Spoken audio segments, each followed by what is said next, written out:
saya hormati ibu-ibu dari pengurus tim penggerak PKK Kabupaten Jombang. Yang saya hormati ibu-ibu tim penggerak PKK dari kecamatan Kabupaten Jombang, serta ibu-ibu hadirin yang berbahagia. Puji syukur kehadirat Allah Subhanahu wa taala bahwasanya pagi hari ini dapat dipertemukan dalam keadaan sehat. Mudah-mudahan pleno pagi hari ini yang akan diisi oleh Ibu Dr. Antina yang menindaklanjuti kegiatan pada bulan yang lalu. Ada yang belum sempat melanjutkan pertanyaannya, monggo nanti bisa ditanyakan lagi. Semoga ibu-ibu nanti lebih pas ya. Selanjutnya permohonan maaf dari Ibu Ketua Tim Penggerak PKK Kabupaten Jombang, yaitu Ibu Suramba, yang pada hari ini belum bisa rawuh karena memang padatnya acara, karena pada waktu Jombang masih level 4, hampir semua kegiatan tidak ada. Ya, akhirnya begitu, alhamdulillah Jombang sekarang sudah level 1 atau bebas ya? Level 1. Mudah-mudahan bebas ya. Ya. Yang kemarin level 1 mudah-mudahan terbebas. Nah, akhirnya Ibu Ketua yang awalnya sudah mempunyai jadwal hari ini atau pada minggu-minggu ini akan atau istilahnya beliaunya padat sekali kegiatannya ya, termasuk nanti pada akhir bulan ini sampai awal bulan ada penilaian lomba 10 program PKK. Ibu-ibu yang saya hormati, pada hari ini acara untuk narasumber adalah sosialisasi pendampingan lansia untuk meningkatkan kualitas hidup. Kalau kemarin Alzheimer, nah, ini ada kaitannya, namun kita nanti mudah-mudahan Allah memberikan umur yang panjang, umur yang berkah bagi kita semua yang rawuh ya. Mudah-mudahan nanti kita juga bisa selain mendampingi lansia, nantinya kita mudah-mudahan juga diparingi hidup panjang sehingga kita juga bisa menjadi lansia-lansia yang berkualitas. Nah, ini harapan kita. Sama Bu, saya juga mendampingi suami ya, yang sudah lansia ya, otomatis apapun bagaimanapun kita harus mau dan mampu. Nah, bahasanya mau dan mampu ya. Karena kalau di dalam keluarga satu senang, pasti kita juga akan ikut merasakan senang. Satu yang susah atau satu yang sakit, pasti di dalam keluarga juga merasakan sakit. Jadi mudah-mudahan monggo dipersiapkan kira-kira apa yang kemarin belum sempat ditanyakan. Hari ini insya Allah beliaunya rawuh lagi dan akan memberikan semua yang ada untuk panjenengan yang hadir di sini. Dan saya berharap nantinya juga berkesinambungan dilanjutkan sampai ke tingkat desa. Terima kasih. Saya akhiri, wassalamualaikum warahmatullahi wabarakatuh. Kali ini secara keseluruhan dari geriatri atau perawatan lansia kalau di RSUD ya. Saya cuplik sekilas karena juga saya sebenarnya juga sebagian saja yang menguasai hal itu gitu ya. Jadi mohon maklum mungkin nanti kalau ada hal yang kiranya kok ibu-ibu lebih tahu dari saya, mungkin bisa jadi seperti itu ya. Jadi ini judul yang diberikan oleh Ibu Isnun adalah seperti ini. Sosialisasi pendampingan lansia untuk meningkatkan kualitas hidup. Ini judul yang bagus nggak Bu? Jadi memang kita perlu ilmu, perlu keterampilan untuk mendampingi lansia, gitu ya. Dan ilmu itu bisa diperoleh dari mana saja, tidak harus dari RSUD sebenarnya ya. Bisa mungkin dari pengalaman ibu sehari-hari, dari sekolah, dari mana saja bisa. Okay. Jadi seperti ini. Nah ini ayat lagi yang keluar ya. Jadi memang kita itu ditakdirkan untuk menua Bu pada akhirnya ya. Kita ini dicatatkan dari kondisi lemah, dari kondisi bayi, kemudian makin lama makin kuat, sampai mencapai usia optimal ketika usia produktif, sampai usia kira-kira di bawah 59 tahun, kemudian makin lama kita akan menjadi makin lemah. Itu sudah ditakdirkan seperti itu. Kita sudah memang sel-sel kita disetting seperti itu, ya. Karena kita ini memang tidak abadi, suatu saat nanti pasti kembali gitu ya. Harapan kita usia-usia itu kita lalui dengan perasaan puas, dengan perasaan bersyukur kepada Allah ya, dan kita bisa mencapai sesuatu yang memang kita inginkan itu. Jannatul Adn ya gitu ya, mendapat istilahnya dikenali oleh penciptanya seperti itu, dan ditempatkan di tempat yang beliau berikan rahmat gitu ya. Itu kalau kita sebagai orang yang beriman. Kalau orang yang tidak percaya hari akhir mungkin ada sendiri ininya. Tapi kalau kita ya seperti ini ya. Jadi kita ini memang ditakdirkan untuk menua. Itu adalah sesuatu yang wajar. Okay. Nah, karena kita ini membangun terus secara bidang kesehatannya, maka usia harapan hidup itu meningkat Bu. Kalau tahun 2004 itu usia harapan hidup hanya 68, berapa tahun begitu. Tahun 2014, 10 tahun kemudian, usia harapan hidup sudah menjadi 72 tahun. Oke. Dan meningkatnya usia harapan hidup akan juga meningkatkan jumlah lansia tentunya. Gitu, nggih. Dan ini akan meningkatkan angka ketergantungan lansia. Ketergantungan lansia ini adalah sesuatu yang dianggap sebagai sesuatu yang jadi beban akhirnya. Karena yang produktif kan usia 14 sampai 59 tahun nggih. Yang di atas 60 tahun itu dianggap tidak produktif begitu. Atau tidak diwajibkan untuk produktif sebenarnya ya. Tidak diwajibkan produktif. Jadi angka ketergantungan lansia ini adalah pembagian antara jumlah lansia dibagi jumlah usia produktif itu. Makin banyak jumlah lansia, maka makin besar angka ketergantungannya ya terhadap yang usia produktif. Ini tentunya agak-agak gimana gitu kalau untuk pengertian kita ya. Nah, pada 2030 nanti 1 dari 6 penduduk dunia akan berusia di atas 60 tahun. Artinya dari 1 orang yang di bawah 60 tahun yang produktif itu akan menanggung sekitar, dari 6 orang yang produktif akan menanggung 1 orang yang dimana tidak produktif itu ya, yang dianggap tidak produktif. Apakah ini perlu beban?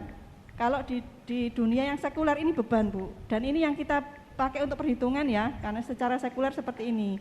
Tapi bagi kita ini juga kesempatan beramal Ibu ya, kesempatan beramal baik, peluang menambah amal.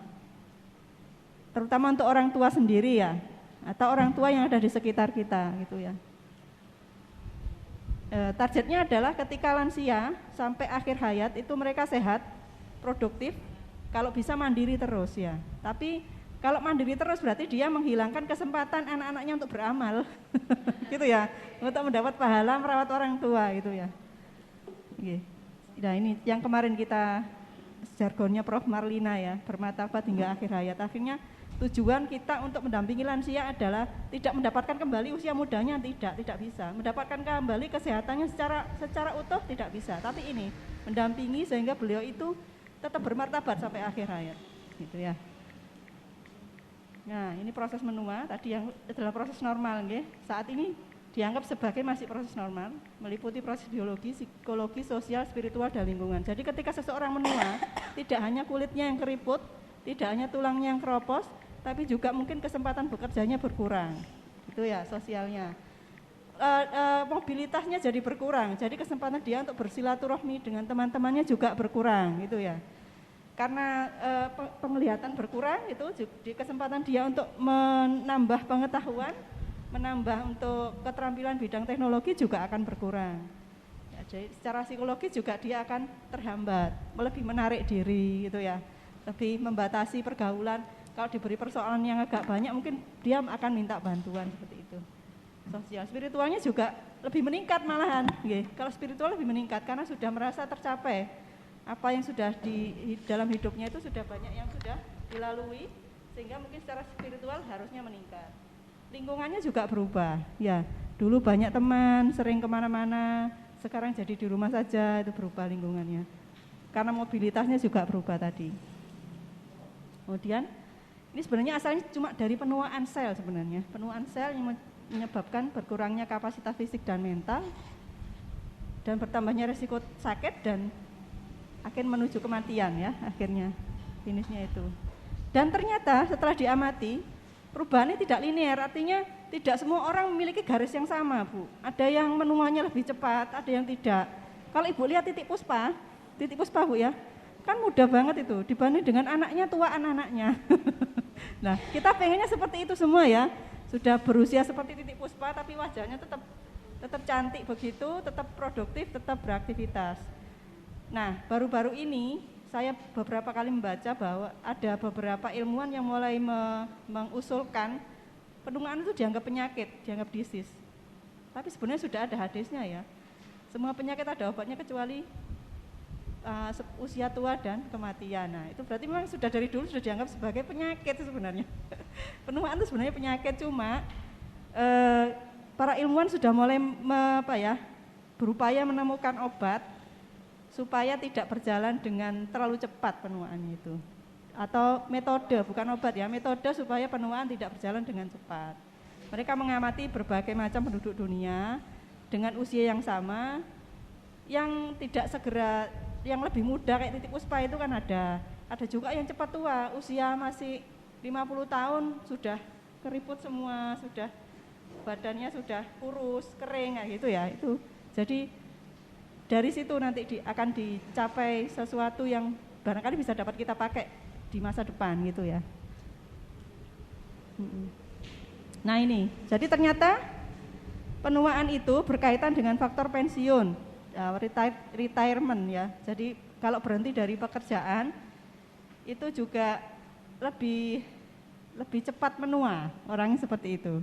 Kalau tidak ada persiapan, ya. Kemudian kematian pasangan. Berarti bapak-bapak yang istrinya meninggal lebih dulu mestinya itu akan lebih cepat menua daripada yang masih berdampingan terus itu ya. Semangatnya ini. Kemudian kalau misalnya dari sebelumnya itu hidup sendiri karena keluarganya sudah tidak ada semua, dipindahkan ke tempat tinggal yang lebih nyaman, berkumpul dengan sesama yang usia tua, ternyata juga kualitas hidupnya lebih meningkat. Jadi kalau berpindah ke tempat tinggal yang lebih nyaman, itu juga memperlambat penuaan ya, bukan perlambat usia ya Bu ya, usianya bertambah terus tapi kondisi penuaannya melambat. Dan yang paling berpengaruh itu kesehatan memang. Kesehatan ini ada dua ya Bu ya, fisik dan mental ya, jadi dua itu. Ya, ini ada biasanya yang kita promosikan ini ada 14 sindrom geriati. Sudah kenal Bu? 14I ya, sindrom 14I ini. Jadi yang pertama adalah imobilisasi, geraknya jadi berkurang. Kenapa geraknya berkurang Bu? Sudah mulai linu-linu. Kemudian sering patah tulang karena osteoporosis ya. Kemudian instabilitas postural sama ini, jadi berkaitan dengan imobilisasi. Kemudian inkontinensia, sebenarnya nggak cuma urin saja, juga alfi juga, jadi mengompol dan ngebrok. Tapi ngebrok itu kalau sudah tahap akhir biasanya, ngompol ini sing agak ini ya. Kita makin tua, itu kontrol berkemihnya makin berkurang. Jadi tetap harus disiapkan seperti ini ya. Kemudian infeksi ini lebih sering pada orang tua. Makanya kalau di negara-negara Skandinavia yang paling banyak kena COVID itu yang tua-tua.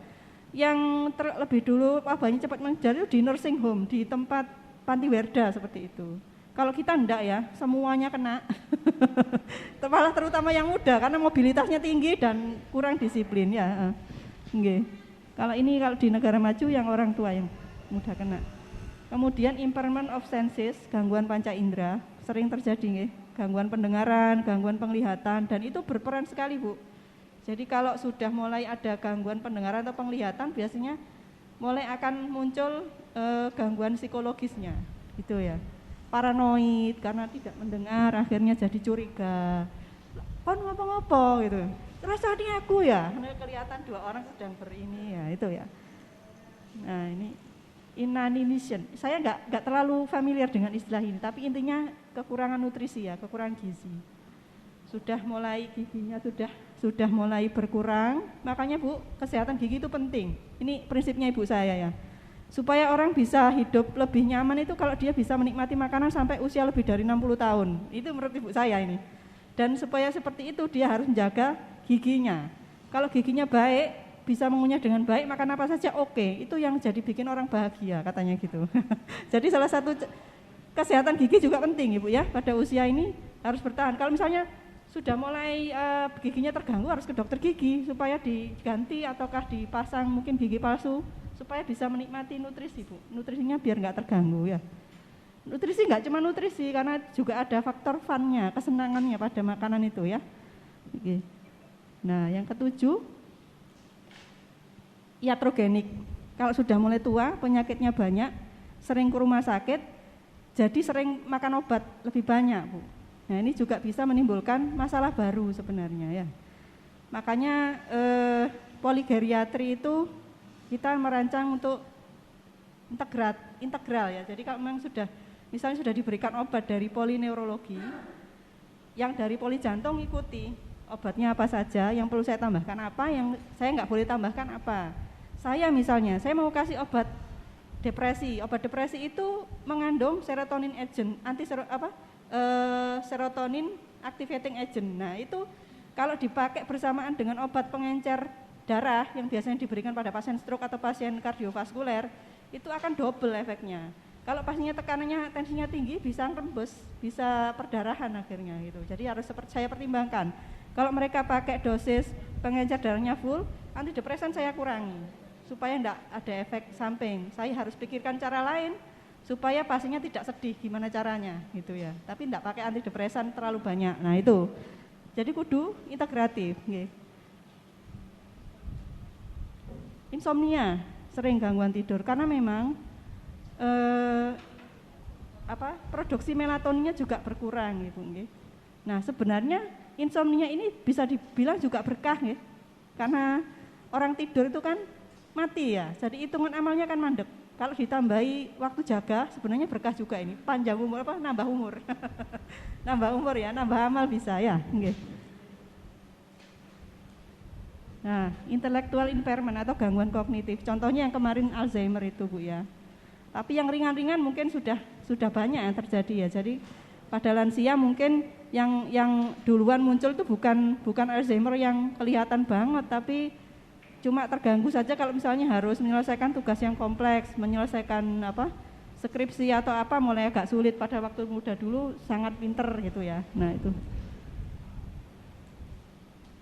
Isolasi.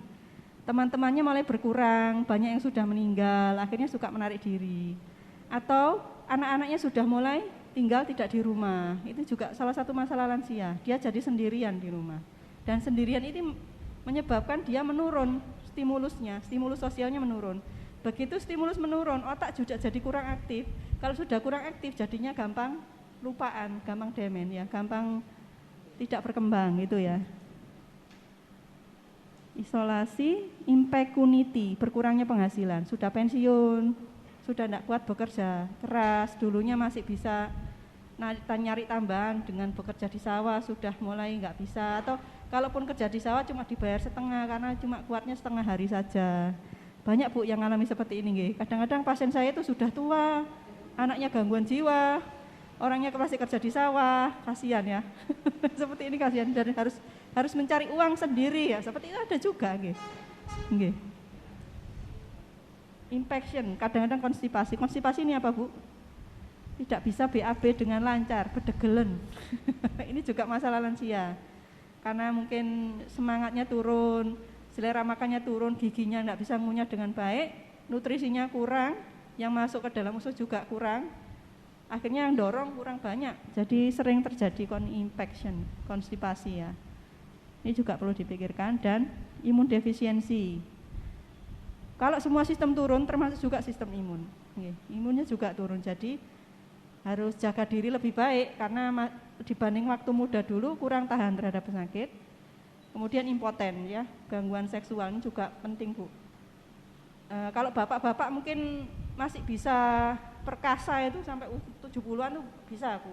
Tapi kalau ibu-ibu mungkin sudah 50 gitu sudah mulai menopause ya. Meskipun mungkin drive seksualnya masih ada, tapi perangkatnya sudah tidak terlalu bagus untuk dipakai seksualitas. Jadi mungkin perlu dipikirkan cara lain untuk tetap mesra dengan suami gimana ya.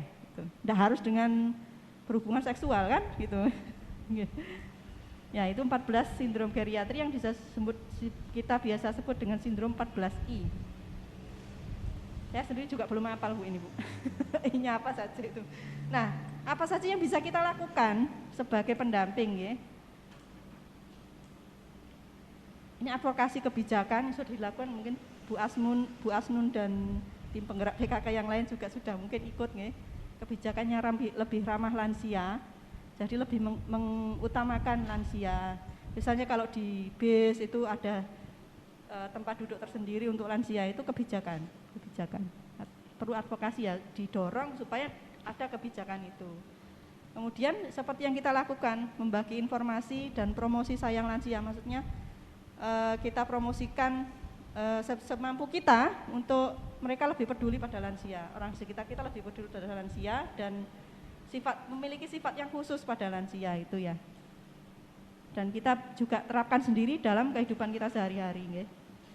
Meningkatkan keterampilan pengasuhan, ini yang mungkin masih belum umum ya Bu ya. Ya, mungkin nanti lewat PKK bisa digerakkan bagaimana mengasuh lansia. Kalau selama ini kan mengasuh anak ya, sudah ya. Nah ini mengasuh lansia gimana caranya kan juga banyak juga yang punya lansia di rumah ya. Penjadwalan sehari-hari kegiatan lansia itu perlu diinformasikan juga. Layanan publik santun lansia ini juga perlu advokasi ya. Kemudian ini, nah ini yang kita belum punya ini one day care, respite care, mungkin bisa kerjasama dengan rumah sakit ya. One day care itu ya seperti one day care untuk anak kecil tuh Bu, dititipkan sementara atau dirawat 1 hari misalnya untuk rawat luka diabetes, itu sebenarnya perlu tempat khusus dengan jadwal khusus dan keahlian khusus untuk itu. Atau mau nitipkan lansianya sehari, kalau anaknya kerja misalnya pendampingnya cuma anak saja di rumah dan dia tiap hari harus kerja dari pagi sampai sore, itu perlu one day care itu, ibunya dititipkan dulu kayak di penitipan anak-anak itu loh Bu, nanti kalau pulang kerja dijemput gitu ya, jadi nggak sampai nginep, itu one day care. Kalau respite care nginep Bu, misalnya anaknya mau berangkat umroh supaya nggak khawatir dititipkan ke tempat respite care, ini yang kita belum punya ya, mungkin bisa diadvokasi Bu Asnun ya.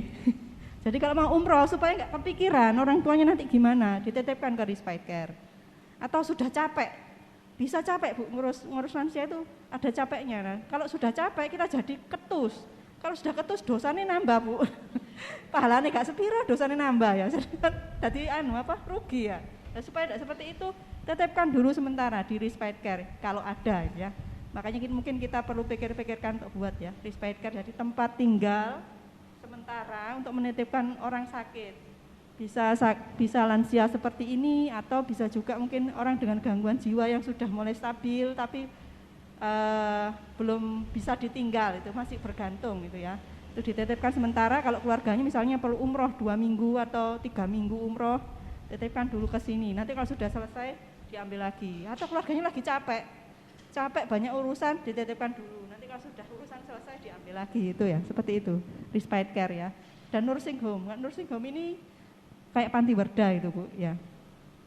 Kita selalu berharap bahwa kita tidak sampai panti werda, tapi sebenarnya ini bukan sesuatu yang tabu mestinya ya, karena banyak di antara kita yang tidak punya putra, tidak ada pengasuh. Nah, ini kita sudah punya posyandu lansia nggih ya.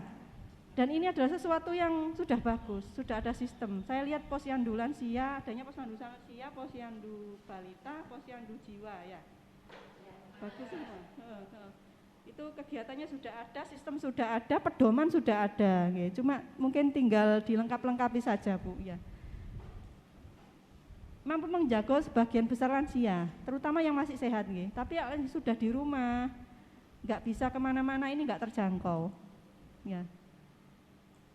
Yang kegiatan screening lain ini, yang masalahnya tindak lanjutnya ini, setelah di screening misalnya ketemu bapak ibu dengan hipertensi, mau diapakan? Atau hipertensi mungkin bisa dikonsulkan ke puskesmas, diberi obat teratur dan dipantau begitu ya. Kalau penyakitnya lebih parah, misalnya gangguan jiwa, mau diapakan? Seperti itu ya. Itu tindak lanjutnya yang mungkin perlu dipikirkan ya. Dan tadi yang dijangkau adalah sebagian besar lansia yang masih sehat, masih bisa datang ke posyandu. Yang nggak bisa datang ke posyandu gimana? Itu loh yang perlu dipikirkan ya. Jadi ya, itu juga justru yang nggak bisa datang ke posyandu biasanya ada masalah gitu kan. Ya. Atau nggak ada yang antar kah, sedang sibuk bekerja kah, atau sedang sakit. Ada masalah yang lain. Nah ini, lansia sakit atau tidak terdukung secara sosial mengalami gangguan jiwa berat, ya nggak mungkin ke posyandu lansia ya, kecuali ada yang nyusul. Kalau ada yang nyusul enak Bu, ada yang nyusul, ada yang perhatikan itu ya. Mereka tidak terjangkau ini. Kegiatan rekreatif, kayak posyandu jiwa itu ada Bu. Tadi mereka di urunan itu nanti kapan itu, atau kalau ada sponsor diajak rekreasi kemana itu, biar nggak stres ya. Nah pengurusnya juga perlu tidak stres, jadi perlu rekreasi gitu ya. Mungkin ini kegiatannya bisa diadakan seperti ini. Atau suatu saat nanti bisa jadi untuk tempat rehabilitasi, kegiatan rehabilitasi kognitif untuk misalnya yang demensia gitu ya. Kalau di posyandu jiwa ada kegiatan okupasinya, keterampilan supaya mereka bisa produktif lah. Mungkin diterapkan juga di lansia bisa. Oke. Rehabilitasi kognitif gampang Bu, diajak main halma atau main dakon dulu, itu juga sudah mempertahankan fungsi kognitifnya, diajak ketemu sama temannya. Jadi kegiatannya nggak cuma datang, tensi, ditimbang, dikasih kacang hijau ya. Mungkin divariasi kegiatannya gitu. Saya bisa ngomong Bu, tapi belum terlibat sama sekali ya. Mohon maklum, mungkin ada kegiatan yang bisa dilanjutkan nanti di situ di posyandu lansia. Nah, saya kira itu saja yang dari saya hari ini. Semoga bermanfaat, terima kasih. Jadi saya adalah bagian dari tim geriatri RSUD. Jadi timnya sebenarnya banyak. Yang untuk masalah seperti itu tadi, mestinya yang lebih enak bicara itu Dokter Irma sebenarnya Bu. Jadi lebih lengkap nih bicaranya Dokter Irma yang penyakit dalam. Gitu. Ngaten Bu. Assalamualaikum warahmatullahi wabarakatuh. Kami dari Kecamatan Perak, nama Azimatul Khairat. Ini yang mau saya tanyakan, tadi sekilas saya sempat melihat dan mendengar bahwa untuk penanganan lansia itu kan ada yang suka pipis itu ya, ngompol, itu karena faktor apa? Dan mungkin ada obatnya, soalnya ini berkaitan dengan kemarin ayah saya itu juga seperti itu, yang tidak bisa diempet sampai akhirnya dibawa ke dokter, itu sering. Terus yang kedua, karena juga faktor usia, mungkin para lansia itu mungkin hatinya sering tidak enak. Karena apa? Mungkin dia itu merasa bisa tapi ternyata tidak bisa. Itu sering terjadi sehingga sering marah, sering emosi. Nah, sehingga kita yang jadi anak atau yang jadi yang lebih muda itu bingung. Maunya itu kita mengarahkan yang baik, tapi kadang itu selalu salah. Nah, mungkin ada trik-trik khusus agar beliaunya, para lansia itu emosinya mudah terkendali. Itu. Terus selanjutnya juga karena mungkin juga faktor usia, karena dia juga pingin pinter, karena dia sudah merasa bisa, mungkin dulunya semasa muda dia lebih bisa. Jadi apa yang kita lakukan itu kok sering salah. Lah, kita sebagai anak, kita sebagai pendamping orang tua, kan kadang kita itu bingung, ya Allah itu gimana. Itu. Mohon terima kasih. Mungkin sarannya ngoten nggih. Pada lansia itu biasanya karena masalah di kendali kandung kemihnya Bu, artinya bisa jadi karena sphinkternya atau klepnya itu sudah dol, sudah tidak kuat karena ototnya sudah lemah. Atau kalau pada lansia laki-laki ada prostat, gangguan prostat. Nah, mungkin sudah dibawa ke dokter nggih? Saran dokternya apa? Nggih, ya. Heeh. Nggih, ya. Nah, mungkin ya. Iya. Ya. Nah, bisa jadi karena kandung kemihnya tadi, Bu. Nah, dokternya tidak menyarankan untuk diperiksa dulu lebih lanjut, apakah ada infeksi kah? Infeksi juga bisa. Jadi kalau infeksi kan terangsang terus kandung kemihnya ya. Infeksi ada radang di situ, jadi terangsang terus, jadi gampang kencing, meskipun sedikit-sedikit kencingnya. Atau tadi itu kandung kemihnya tidak kuat nahannya. Jadi terlalu sempit atau sphinkternya itu klepnya rada longgar, jadi gampang brebes gitu ya. Kalau saya ya enggak tahu pijat itu bisa apa enggak. Yang jelas jenengan konsul dulu mungkin ya ke dokter urologi. Ada spesialisnya sendiri untuk kandung kemih dan ini berkemih ini. Jadi kalau di tim geriatri kita ada yang ahli untuk itu, untuk urusan perkencingan itu Bu. Ada ahlinya sendiri nggih. Dokter urologi nggih. Dokter urologi kita ada 2, ganteng-ganteng Bu, masih muda-muda. Jadi itu mungkin menjawabnya lebih semangat nanti gitu ya. Gitu. Kalau orang tua biasanya ada BPH, kalau bapak-bapak itu atau kalau ibu-ibu ya tadi sphinkternya agak longgar gitu. Itu bisa karena terlalu gemuk, itu bisa jadi nekan juga ke kandung kemihnya. Jadi sphinkternya enggak kuat nahani gitu ya. Kalau untuk mengatasinya ya tadi ke dokter, okay, dan supaya nanti dilihat penyebabnya apa, kemudian dicoba diatasi penyebabnya. Seandainya Bu, penyebabnya adalah sesuatu yang tidak bisa diubah gitu. Nah itu ya kudu diterima. Cuma kita antisipasi apa caranya ben misalnya ngompol itu tidak jadi gangguan untuk yang lain kan gitu ya. Atau bapak sendiri juga merasa tidak malu gitu loh gara-gara ngompolnya. Mungkin dengan diberitahu pelan-pelan bahwa Pak ini kan sering basah gitu. Sebaiknya Bapak mungkin kamarnya agak pindah ke yang lebih dekat ke kamar mandi. Kalau ayah saya seperti itu. Jadi karena beliau jalannya sudah agak susah, sudah saya konsulkan juga tetap aja susah jalannya. Akhirnya minta dipindah ke yang dekat kamar. Aku gawekno kamar ini cedek kamar mandi ae. Kok lawangnya ojo ditutup gitu ya, supaya saya gampang kamar mandi.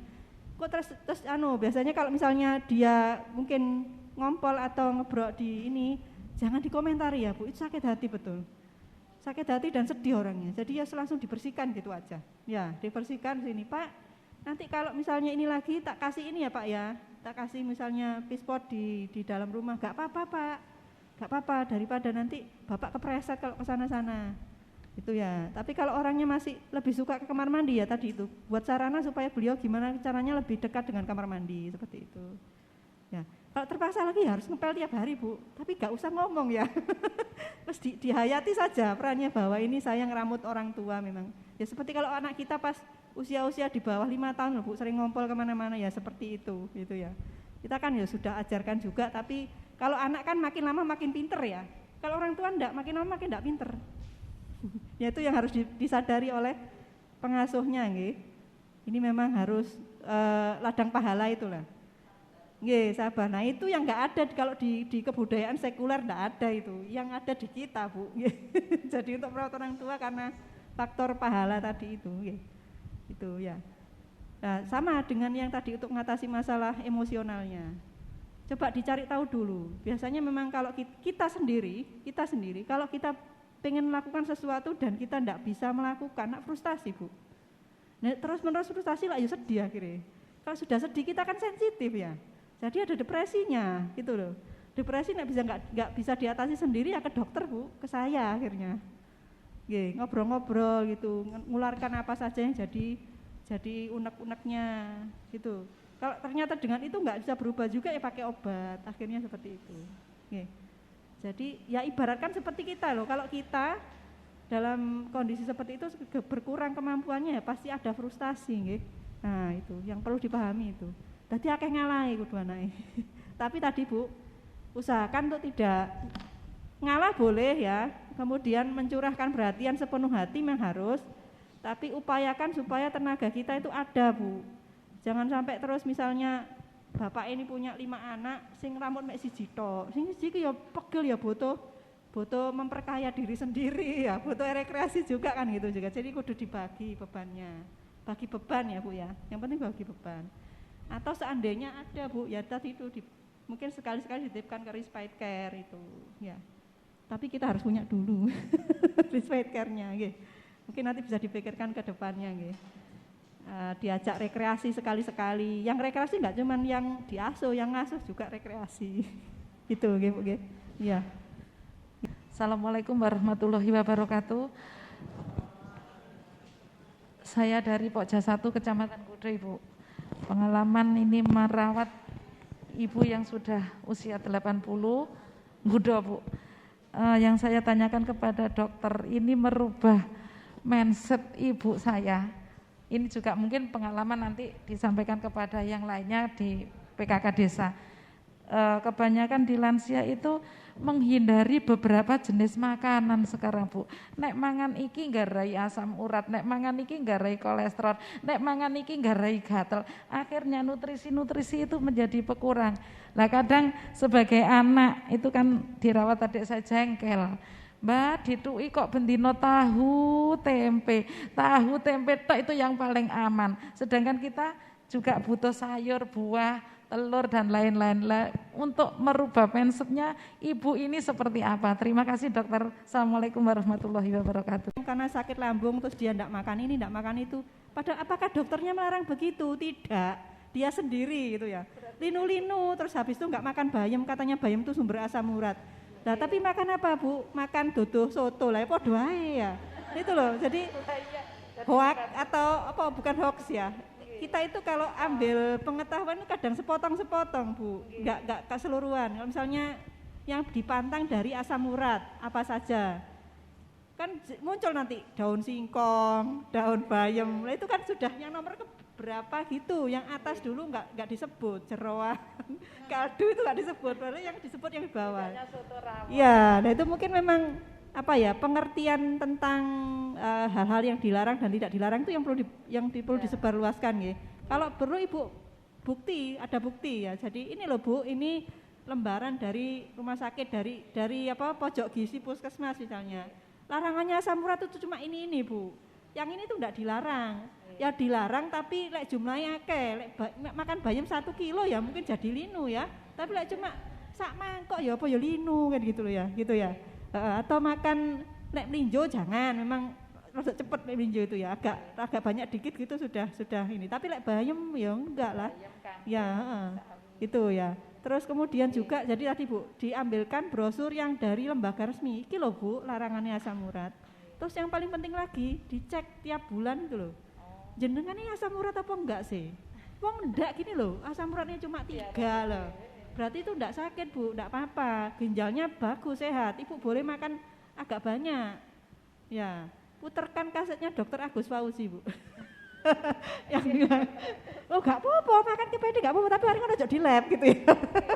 Jadi, kalau menurut beliau tuh sweetness yang lebih penting pada usia tua itu nih. Memangnya mau usia berapa lagi sih? Mau minta umur berapa lagi? Yang penting kan umur panjang tapi tidak dinikmati, atau umur ya biasa-biasa saja tapi bisa menikmati. Mana yang lebih enak? Yang bisa nikmati gitu ya. Jadi Ibu punya umur sekian harus dinikmati Bu. Jadi jangan terus karena takut sakit akhirnya nggak menikmati gitu ya. Ya tetap kudu disiplin, tapi disiplinnya yang benar berdasarkan anjuran yang betul gitu ya, jangan semua dipantang gitu. Terus dibuktikan juga mana yang terganggu. Jangan karena saya sudah tua sering linu berarti saya asam urat. Loh itu disimpulkan sendiri padahal belum pernah dicek ya. Loh, ternyata asam uratnya normal. Yang masalah adalah kolesterolnya atau trigliseridnya. Ya podo ae Bu, nanti jenengan makan nasi kebanyakan ya podo gitu. Jadi nanti ya dicekkan tiap bulan rutin itu dan ambilkan sumber dalil ya. Ini loh Bu dalilnya. Jadi nggak usah berpantang teman-teman gitu ya. Nggak ada kaitannya itu ya. Nggih. Itu nggih Bu nggih.